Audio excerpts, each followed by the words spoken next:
All right, what's up, Bulldogs? I'm super excited because I have with me Alex Hormozi today. Hopefully, did I say your name right? The last name? Moses. Okay, okay. And I had just discovered him on YouTube. I was just came up on my suggested videos, and I was hooked to the videos on Alex's channel because they're so good. I mean, like probably the best business content that I've seen on YouTube. So I reached out to Alex to try to get him on the channel, and he graciously agreed to. And in the meantime, he released a book which I just finished reading. Here we go, $100 million offers.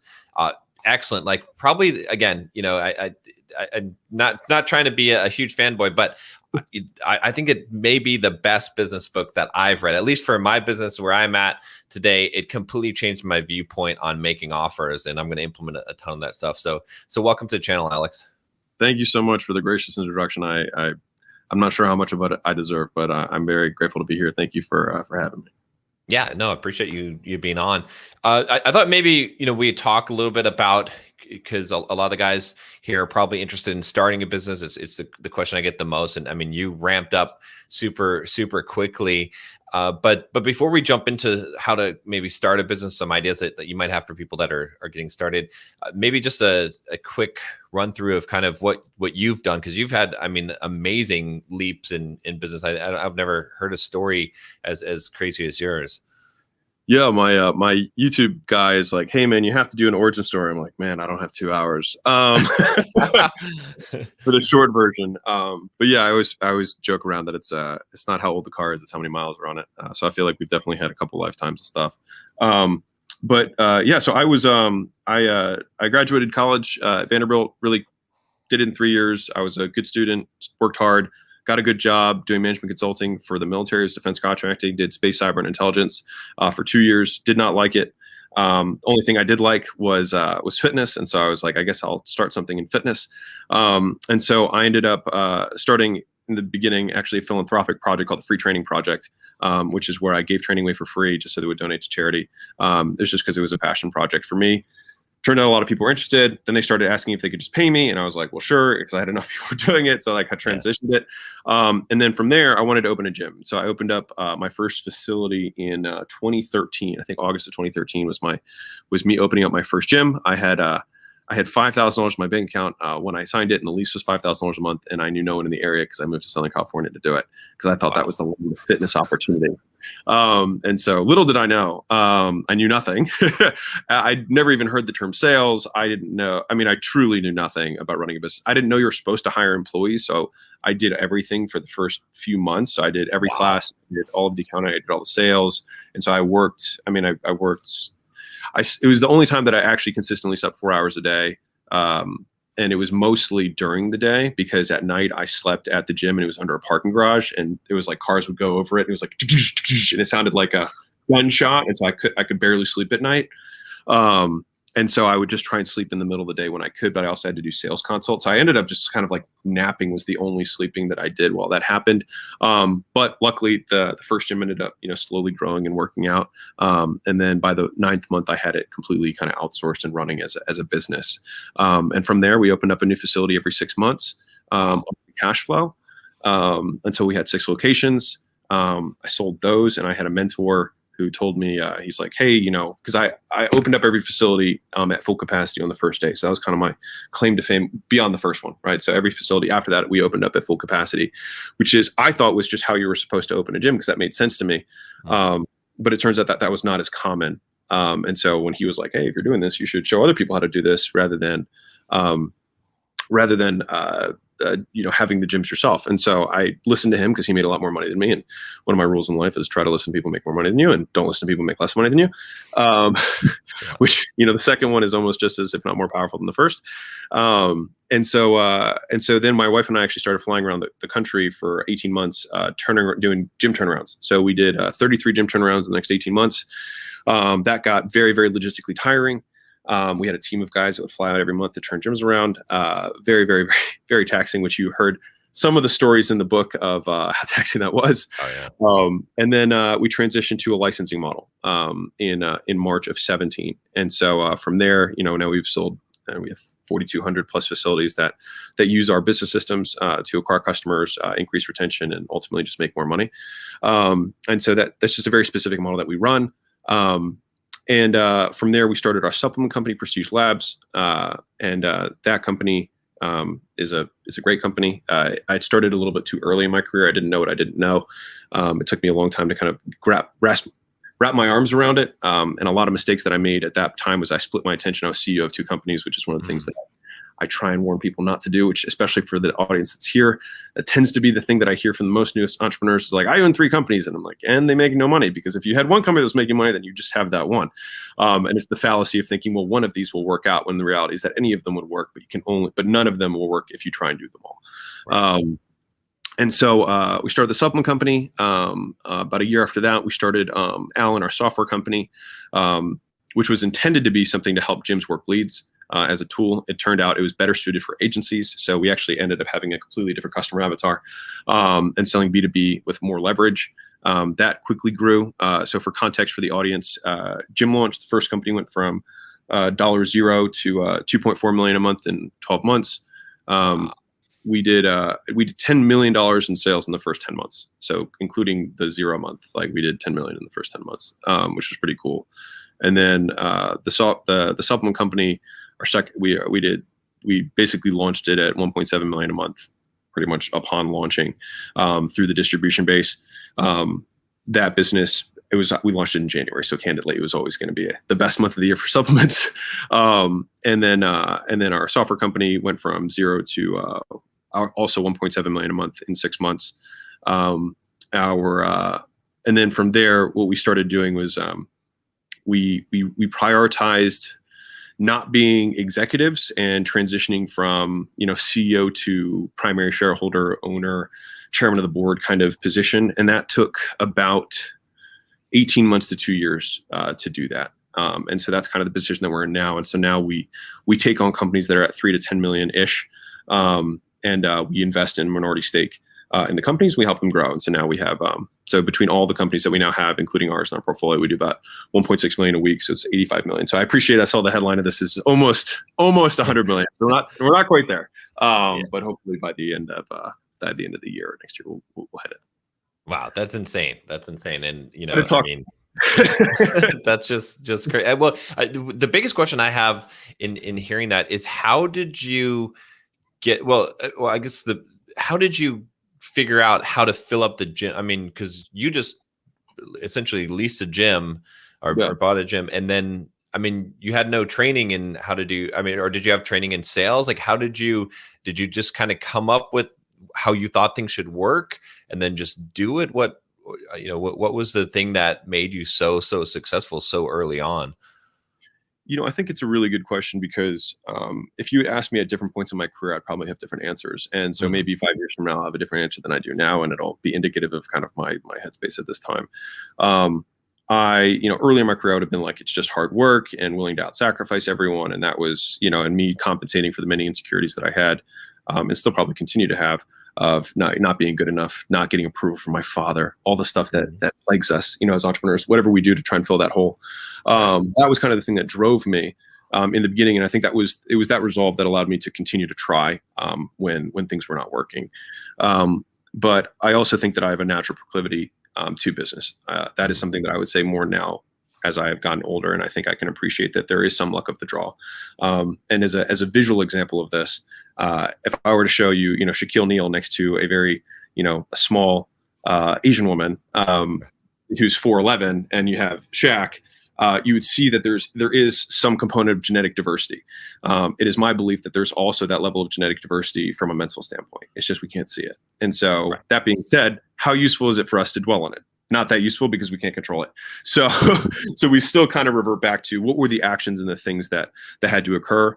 One, I was very, very willing to sacrifice my comfort. At the time, I had no wife, I had no kids, and I just saw everyone as doing better than I was. And so I just, whenever they were off, whenever they wanted to take time, whenever they wanted to spend time with their kids or go out to eat, that was all time in my mind that I was going to be able to get a disproportionate advantage. I was going to get ahead of them and kind of make up ground. The key to the gyms growing was an offer. And so the offer was a free 6-week challenge. This was an offer that we ran for years. This was also one of the offers that we taught our gyms to run, which was essentially people would come in for a free 6-week challenge. And if they lost 20 pounds 6 weeks, so they would bet $500 or $600 on losing 20 or 25 pounds in that period of time. And if they did, they would get the money back. And so it was a really cool, attractive, fun offer, and it drove a lot of traffic into the gym. But the thing that actually made it, so sure, the offer was really cool, but from a business perspective, what made it so powerful was that it was what we call client finance acquisition, which is just a fancy term for we got paid to get customers. So typically when you have a business, you lose money in the acquisition. That's fairly standard. And that's why there's terms like payback period, which is how quickly am I going to get a return on my cash flow once I invest in, trying to get a customer, right? And so like if you're looking at the software world, if you go from 6 months to 3-month payback period, everyone's stoked, right? But every business that I've run successfully has been 100% owned by me, and I've taken no outside funding. And the way we've been able to do that is we've had our clients finance the acquisition of more clients. And so in theory, when executed properly, with a combination of a great offer and good lead generation and lots of other things, which is why I have a series of books that's coming out. This is just the first one. You can basically only spend the amount of money that it would cost you to acquire the first customer. And then after you've acquired the first customer, that customer in and of themselves has enough money to pay for the fulfillment of the thing that you were selling and the cost of acquiring the next customer. And so at minimum, there's an equation for it, but that's the plain English version of it. And so as soon as I can acquire one customer, and it means I get 2 more customers with them, then I can grow basically without the constraint of capital, and without acquisition being the constraint on the business, which for many businesses, especially who are starting out, they just don't know how to get customers, right? And part of that is because they're not that good at the thing they think they're good at. Which is a whole nother conversation in and of themselves, because when people are like, we're so good, our stuff's so amazing, but people just need to find out about us. The reality is it probably isn't that amazing because the people that you're serving are not bringing you more customers. And that's kind of the sad and honest truth. But I think that your community prefers transparency from what I understand. And so I'll try and keep it real. But in order to get better, you still need clients. And so the transition, I think, that happens from an entrepreneurial perspective at a large view is first you have to learn how to promote. And then you learn how to fix your product so that the product itself becomes the thing that is promoted by your customers. And then once that starts to multiply, right, and the business starts to grow as a result of that, and you get far higher return on your advertising dollars and the efforts that you do to acquire customers, which one of the things I referenced in the book is that we have a lifetime return on advertising of 36 to 1. It's actually higher than that now because I wrote the book and it continues to grow. So that means that for every dollar we put into advertising, we get $36, $40 back, which is how you can not have a lot of money and compete against people who are better funded than you through skill. And so learning the skills, which is what I try and teach on the channel, which is what I'm trying to teach through the books and the courses that I'm giving away for free, is to hopefully help the underdog compete against, the big corporations that have a very clear intention of putting them out of business. And so that is what we're trying to do. Hopefully I didn't, I know I just covered a shitload of ground. No, that was good though. That answered the question, and because that's why, like, when I read your book, I realized just how important the offer was that I had. And I read the book Irresistible Offer before. That was a really good book but it didn't really click until I read your book, and then it really started to click in my head, and I started to realize that the thing that I've been doing wrong is I have been paying more attention to the product and less to the offer itself. And that's so critical. And that it makes sense now, like, because when you say, I think when you said, every gym that you opened before then, you already had it at capacity. It's like, well, how's that even possible? But now, based on this challenge, now it makes sense. I'm like, oh, I could see how that would be possible, because you're selling something completely different than, basic gym membership. So, right. Because I realized that I couldn't even give away the gym memberships for free because people didn't want to stay for them. So I was like, how can I make this sexy and how can I make this attractive? And candidly, this wasn't, entirely mine. This was from talking to other gyms and seeing what other people were doing and being a part of masterminds and coaching groups and all that kind of stuff is what I kind of pieced these pieces together, and then combine that with Facebook ads in 2013, which is when they started, and it kind of took off like a rocket. Yeah. No, that makes sense. And we're going to do a bit of a breakdown, guys, after this interview. A little bit, Alex agreed to kind of take a look at Bulldog Mindset. Maybe he can look at one of my offers, and we'll do that. This one's public, but for Bulldog Mindset members, I was going to do that. So if you guys want to become a member, you can check the link down below. Also, check out Alex's channel while you're at it, because like I said, go subscribe right now. I'm sure he's going to blow up and be, you know, 1 million subscribers in a year. But go check it out. Go support him. And like I said, I mean, I don't normally like go this crazy about advice, but this is so good, his stuff, and get the book. Believe me, it's going to change your mind. In fact, let's transition into talking a little bit about, because I know a lot of guys are not exactly at the point where they can maybe they realize that they could utilize the offer, you know, because they haven't even really started the business, or the, you know, so probably the biggest question I get from guys in my membership and on the channel is how do I start it? How do I even get started? How do I even, you know, structure business? So maybe I could ask this question, you know, Alex, if you were starting out today and you're in the environment that is today, you don't have any resources, what kind of business would you start? How would you go about it? You know, what would you be looking at today if you're just, you know, maybe the average person out there just like, okay, I just want to start some kind of a business? I don't want to give my answer, because my answer is going to be based on my unique skill sets and experience, right? Right. So I think that the answer is relatively individualized based on the skills that you're coming to the table with. And I think making a perspective shift might be useful. I think that when we are starting businesses, or people who are starting their first business, they have the illusion that this business is going to be the business that you own for the rest of your life. And the reality of most entrepreneurs is that they start many businesses before they really figure things out. And that's why the entrepreneurial journey is a journey, not necessarily a destination. And so over time, we collect like art collectors, except we are skill collectors, and we start bringing these skills into our tool belt so that we can eventually be able to build the bridge that becomes the business that we want. And so for someone, I mean, I'm a big believer in going with the tried and true and doing it better. That is so if you look at it from a wealth perspective, right? If you look at what venture capital does, they try and invest in 50 or so businesses in a fund, and they know that only 2 or 1 of them is going to make the entire fund. And they purposely only invest in businesses that they think can get to $1 billion, which means it has to be a relatively crazy idea and something that's entirely novel. As a result of that, there's going to be an extraordinarily high failure rate. Now, for the VC, they can spread their risk and then not guarantee a return, but have a fairly high likelihood of having a positive return, because they're diversifying the risk between lots of home run bets, right? So if you have a 10% chance of 100 times payoff, right, which is what I started the book with, then you should take that bet every time. Right. But the realistic bet, which is what I would add as the caveat to this, which you know, not that I have anything to throw on Jeff Bezos, he's the GOAT, but the reality for most business owners is that maybe they shouldn't take that bet. So his quote, what I started the book is that business is unlike baseball, where baseball, you can hit a ball no matter how hard you hit it, you can only score 4 runs. Whereas in business, every once in a while, you knock the ball so far out of the park that it'd be like winning the World Series for the rest of your life. And that is what having $100 million offer does, right? Is if you have all the pieces in place, you can take off and make more money than you could ever possibly imagine, which is the basis of the first book.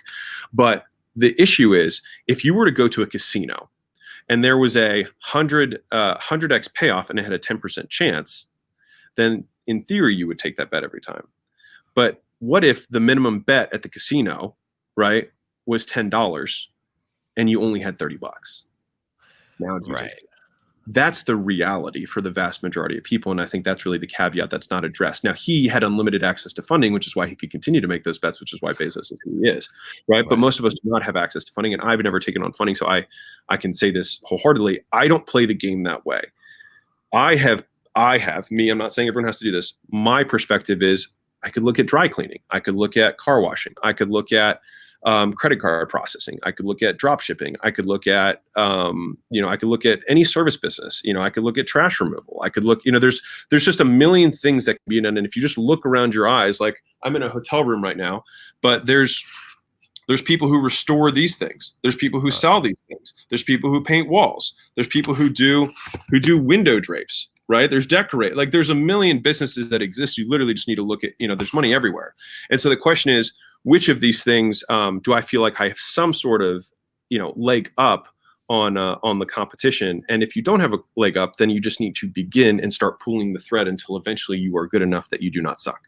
And I think everyone gets very paralyzed in saying, like, what am I going to start? Because it's based on the fallacy that whatever they do is going to be perfect. And the reality is that that's not true. So you just need to begin, because once you begin, you will then have the perspective from which to make a judgment of what is good and what is not.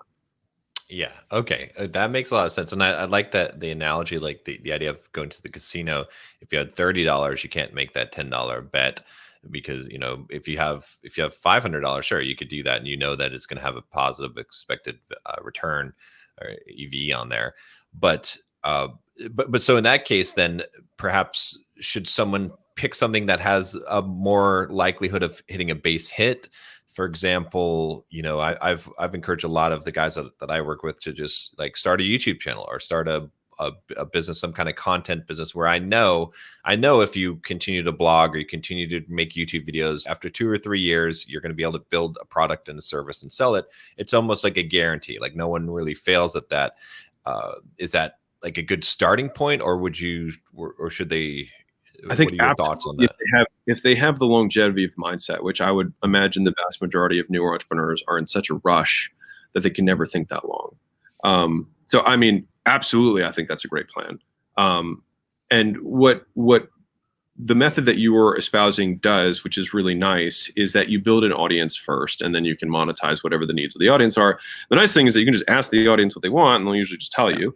And I think that the process of what you're talking about, you probably know, because I'm sure you've had this YouTube channel for a while. It took a while to find your voice and find your message and find the things that were valuable for your audience, right? It took times, it took iterations. That process, that content creation process, is kind of the same process as when you iterate through businesses. Because if I were to, I mean, I will tell you right now how many, like, I'll tell you off the top of my head how many different businesses I've run. So first I had the online free training project business. Then I had my gym business. Each of those models that I opened a different model every time, because I wanted to figure out the perfect gym model. So every one of my gyms was actually a different model. I wanted to get better at it. From there, I had a dental marketing agency. I had a chiropractor marketing agency. I then started flying around and doing the gyms, and I did all 3 of those things concurrently because I didn't know, and I figured one of them would take off, when the reality was I had to stop doing the other 2 so I could focus on the one. And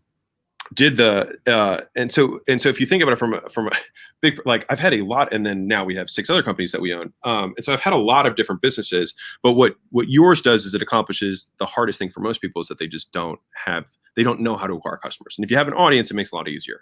But would it be useful if I just went over the different things? Like my second book, the one that is coming out. Yeah. Let's is about lead generation, right? Because it's like, okay, well, I have an offer. What do I do with it, right? And so there are 6 different ways that you can acquire a customer, all right? These are the 6 big buckets. And so when I acquire a portion of a company, I look at which of these buckets do I think is the biggest opportunity? Where can we improve, et cetera? And so the first big bucket is paid advertising, right? And I started this world as a paid guy. So I'm all about traffic arbitrage, et cetera. As I've aged in my entrepreneurial journey, I've shifted towards some of the other ones that I'll get to in a second.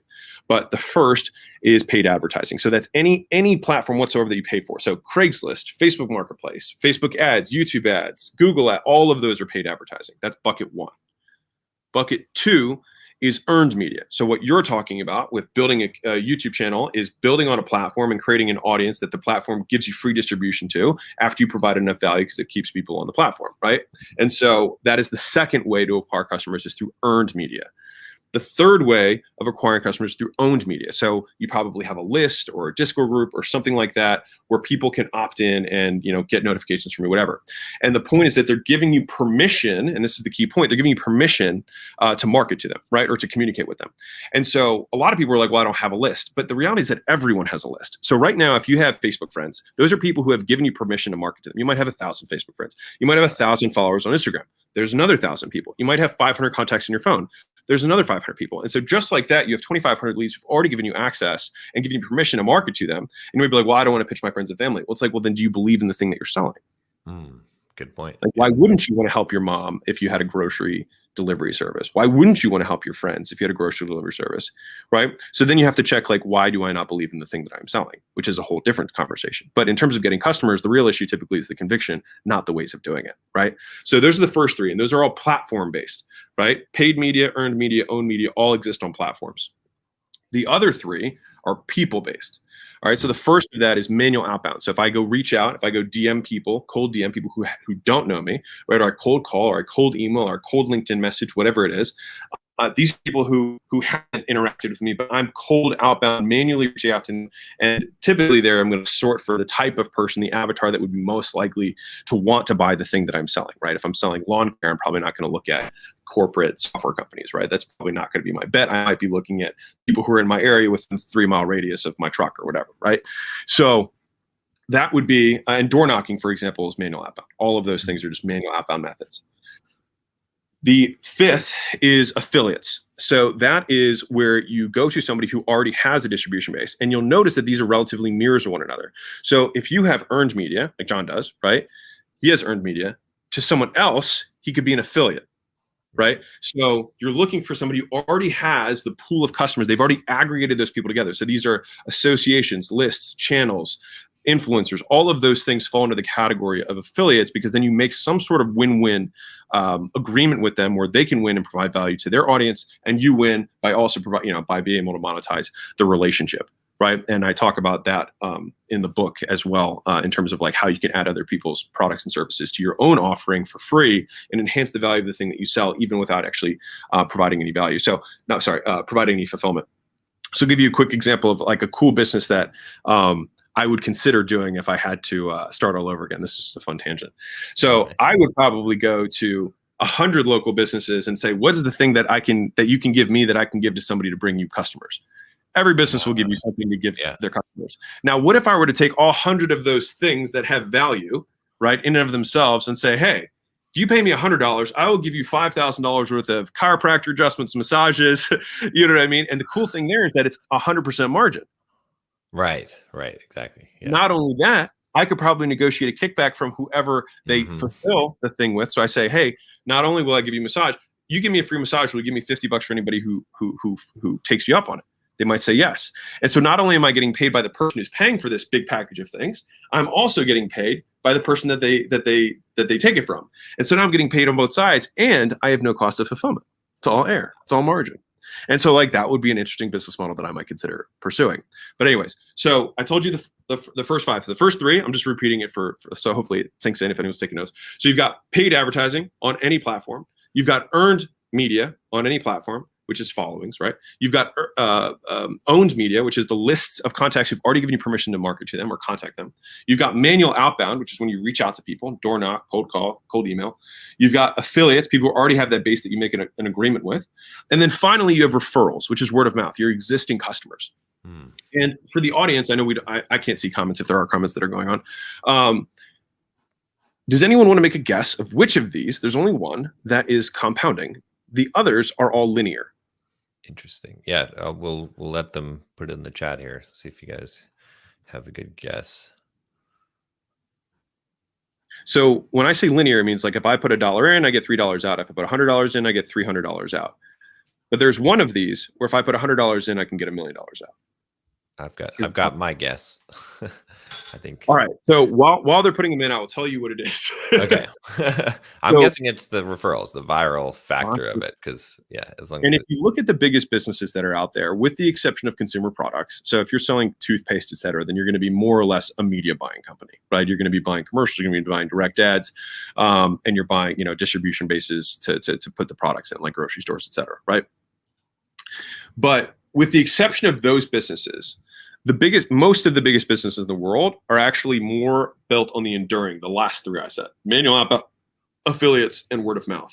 And what I can tell you from the people that I have spoken with who are worth more than I am, most of them do not do things that they have to show up and continue to do. And so what I mean by that is like the book, right? For example, I have to spend a lot of time writing the book and putting all the thoughts down, but once it is done, it is done. And one of the beliefs that I had around writing this book is that I had to make it good enough that it would grow on its own, right? Because most books launch like this. They launch and then they peter out and they disappear, and that's it. Right. But every once in a while, you've got 7 Effective Habits. You've got books, the Richest Man in Babylon. You've got books that have a small launch, and then you can think about how many books since the launch of The Richest Man in Babylon, right, or Think and Grow Rich, that now it sells so many more books based on the quality of the product. Yeah. And so I think that for us as entrepreneurs, if we can focus on that piece more, then we get so much higher returns on the rest of the effort we have, because the other 5 ways will get you the customer, but the word of mouth is going to be the thing that's going to multiply that effort until eventually you might be outpaced by the word of mouth from any of the other channels. And that is ultimately the goal. Now, they might not be where you're at right now, but that should still be the ideal that we charge towards. Yeah, no, that makes a lot of sense. And I saw the same thing happen with one of my books in software development, because I have another business where I did software development stuff, and one of my books, The Complete Software Developer Career Guide. I mean, most people don't make money on books, but I've made over $250,000 on the book alone on sales, because it just continues to sell. Because I tried to make it literally the best it possibly could, so that anyone looking at that would be like, this is the best reference for software developers, bar none. And that makes a lot of sense. So if you're starting out, the key to going from 0 to 1 million is selling one product on one channel. So I just named 6 different ways to getting a customer, right? Right. You don't do all 6. You pick one and you spend a couple years just doing that. You're like, well, what if I pick the wrong one? There is no wrong one. They all work. Right now, if you're selling, high ticket B2B services, direct ads may or may not be, the easiest way to get there, right? Versus if I was selling like ultra high tickets, so if I was selling like $300,000 software or something, then I would probably take a more highly targeted approach. Otherwise, I get lots of trash on the internet from paid ads. I'd probably take like a manual outbound method, and I would get a list of people who were C-level executives at the types of companies that I would want to target. Right. And so that would begin my manual outbound process. And if you're like, well, what if I do it for, a month and it doesn't work? It's like, right. This is the process of being an entrepreneur, is that it takes time to learn, which is what the topic of the second book is, learning how to the sweet spot on friction.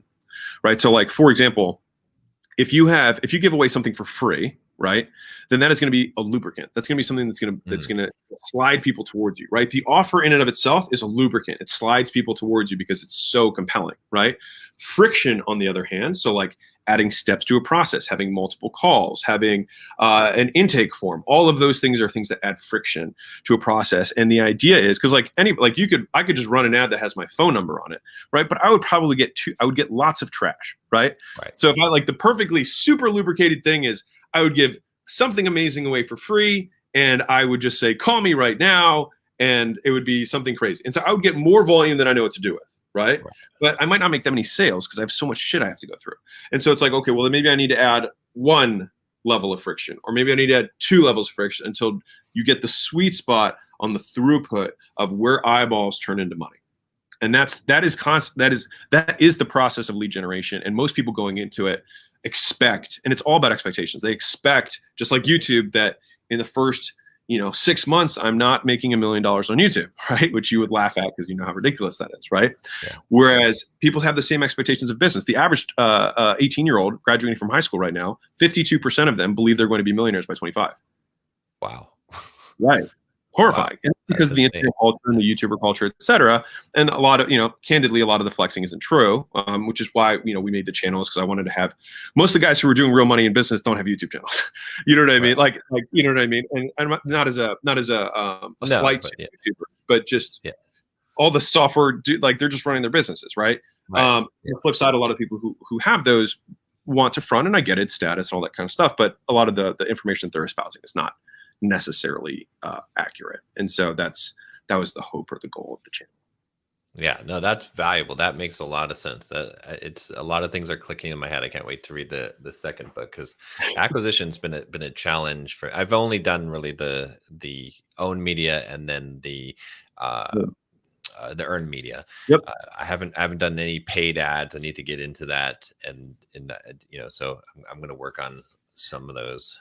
And this is a really good point. So I want to pull this for the audience, because I think it might be valuable for you too. So these different methods can stack.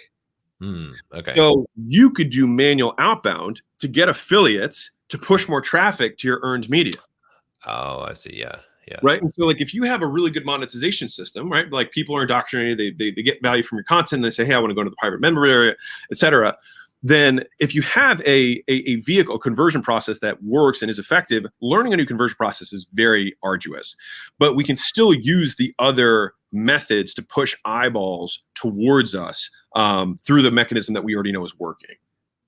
Right. And Right. so you can That still makes leverage these other things without necessarily having to reinvent the business. And so to put a cherry on top for everyone who's listening, who's starting out, is you have to pick one of the 6 channels, right?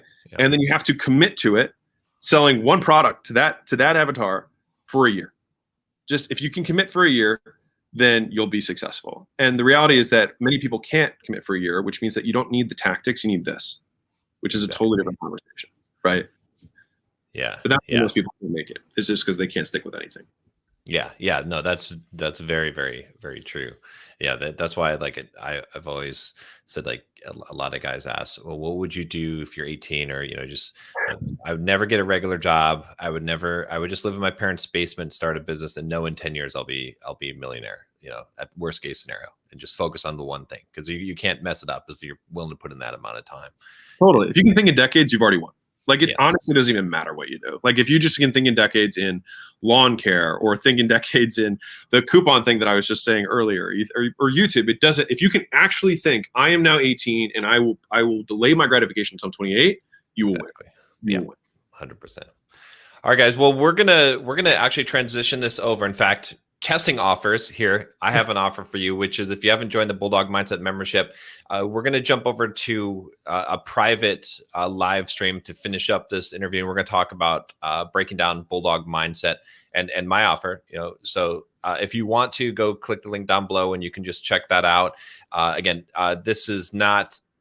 Alex is not being paid in any way. There's no commissions or anything. Everything he does is completely free, unless you're doing more than $3 million a year in business, in which case he outlined his business model of taking part of an ownership in the company and helping you guys grow.